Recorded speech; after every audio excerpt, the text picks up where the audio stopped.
the betrayal of Palestine, Arab complicity in genocide. Brothers and sisters, and to the rulers who hear these words, Saudi Arabia, the Emirates, Qatar, Egypt, Jordan, and the rest who hide behind silence, I speak to you directly. You call yourselves guardians of Islam, protectors of Arab dignity, custodians of the holy sites, leaders of the Muslim world. But what have you done while Gaza burns? What have you done while Palestine bleeds? While children dig through rubble with their bare hands, you have turned your backs. You have extended your hands not to your brothers in Palestine, but to those who murder them. Saudi Arabia, you move step by step toward normalization with Israel, opening your skies to their planes, whispering in Washington's ear that you are ready to make peace while your brothers and sisters lie in mass graves. You hold the keys to the holiest places in Islam, yet your silence on Palestine is louder than any sermon. You buy weapons from America by the billions arms that strengthen the same empire that fuels Israel's bombs. What is your excuse? That your throne depends on their approval? That you fear Washington more than you fear God? Your silence has become your shame, your betrayal, a stain that will never be washed from your legacy. Emirates, you have gone even further, rushing to embrace Israel openly. You did not just whisper, you signed. You turned the betrayal into law with the Abraham Accords. You opened your ports, your banks, your arms to Zionists while Gaza was being starved and bombed. Today, Israeli companies flourish in Dubai. Your armies train together. Your officials smile alongside the very men who order massacres. How can you parade yourself as a modern leader when your progress is built on the bones of Palestinian children? Do you not feel shame when you walk in your glittering streets knowing they are paved with betrayal? Qatar, you play a clever game. To the world you pose as Gaza's benefactor, Al Jazeera amplifies their cries, and you hand out aid. But your aid is drip-fed under the watchful eye of Israel, a leash to control resistance rather than a sword to liberate it. You host leaders of Hamas, but only under conditions written by Washington and Tel Aviv. Do you not see that your support has become a cage, not a path to freedom? You have made yourself the gatekeeper of survival, not the ally of liberation.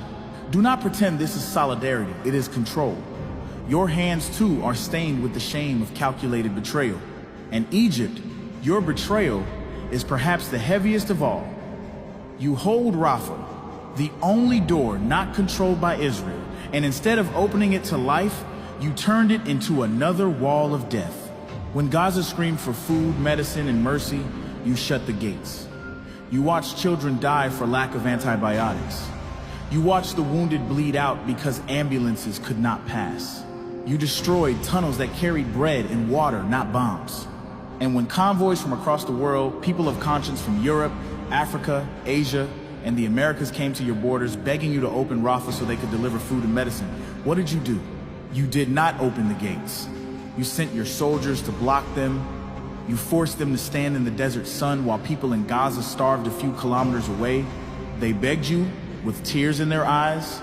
They pleaded for compassion, and you answered them with barbed wire and rifles. Shame on you, Egypt. Shame on your generals. Shame on your leaders. Shame on every hand that held those gates shut while Gaza's children cried for bread.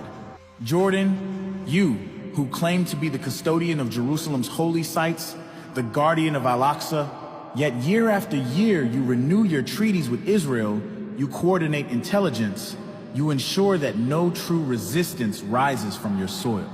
Your people march by the millions, they cry for Palestine, but you answer them with silence and repression. You claim to guard Al-Aqsa, but in truth, you have guarded Israel's security. You let occupation thrive while pretending to hold keys of honor. Do you not feel the weight of shame, standing as guardian of a holy place while you betray its people? But this betrayal is not new. It stretches back decades, carved into the wounds of Palestinian history. In 1978, Egypt signed the Camp David Accords with Israel, breaking the Arab Front and normalizing with the occupier while Palestinians remained stateless, displaced, and under siege. Anwar Sadat shook hands with Menachem Begin while Israeli tanks remained in the West Bank and bombs fell on Lebanon. Egypt claimed peace for itself while leaving its brothers behind. That betrayal opened the door for others. Jordan followed in 1994 with the Wadi Araba Treaty, giving Israel not only recognition, but water, security coordination, and legitimacy. While Palestinians were being choked by settlements, Jordan turned occupation into a legal neighbor. In the 1990s, the Oslo Accords, shaped and signed under the watchful eyes of Washington, created an illusion of peace while entrenching occupation. Arab states applauded it, funded it, and pressured Palestinians to accept crumbs while Israel expanded settlements. They knew it was a trap, yet they played along, trading away resistance for photo opportunities and handshakes. And now, in our time, the Abraham Accords have brought the betrayal into the open. The Emirates, Bahrain, Morocco, Sudan, they signed with Israel without even pretending to secure Palestinian rights. They signed for weapons, for trade, for recognition from Washington, and they paraded it as peace. This is not peace, it is profit from genocide. Saudi Arabia stands on the edge, waiting for its turn, negotiating openly with Washington about when, not if, it will normalize. Even as Gaza burns, their talks continue. Even as children are buried under rubble, they plan their next deal. And while all this unfolded, where were the Arab armies? Where were the so-called defenders of the Ummah? Not in Gaza, not in Jerusalem, not in Jenin. They were in Yemen, dropping bombs on the poorest nation in the region. They were in Libya, in Syria, crushing their own people. They were in their own streets, jailing men and women whose only crime was raising the flag of Palestine. All of you together, Saudi Arabia, Emirates, Qatar, Egypt, Jordan, you do not just stand by. You crush your own people when they speak out. You jail the voices of conscience. You silence imams from the pulpits. You chase down activists on social media.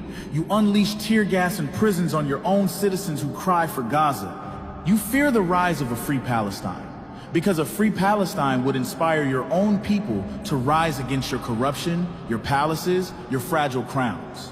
You fear resistance more than you fear occupation. You fear your own people more than you fear God. Do not pretend your hands are clean. The evidence is carved into history. Emirati handshakes with Zionists, Egyptian bulldozers destroying the tunnels of life, Jordan's treaties securing water for Israel while Palestinians thirst, Saudi intelligence meetings with Mossad exposed again and again, Qatari funds trickling into Gaza only with Israel's blessing. Every deal, every silence, every sealed border is complicity in genocide. Every action and every inaction is a mark of shame. And so I say to you, rulers of the Arab world, you may silence your people today. You may crush dissent with fear. You may bow before Washington and Tel Aviv, but you cannot wash away the blood of Gaza from your hands. You may think your thrones are secure, your wealth untouchable, your palaces unshakable, but history will not remember your riches. History will remember that when Palestine cried for help, you stood with the oppressor. When children screamed under rubble, you sealed the gates. When convoys begged you to let them deliver bread, you blocked their path with guns. When the world demanded justice, you chose betrayal. The world is watching, your people are watching, and God is watching. You will face him on the day when no throne, no palace, no crown, and no American alliance will save you. You will stand before him with the blood of Gaza on your hands. That day is coming. And on that day, your excuses will turn to dust, your crowns will be worth nothing, and your silence will condemn you louder than any voice could.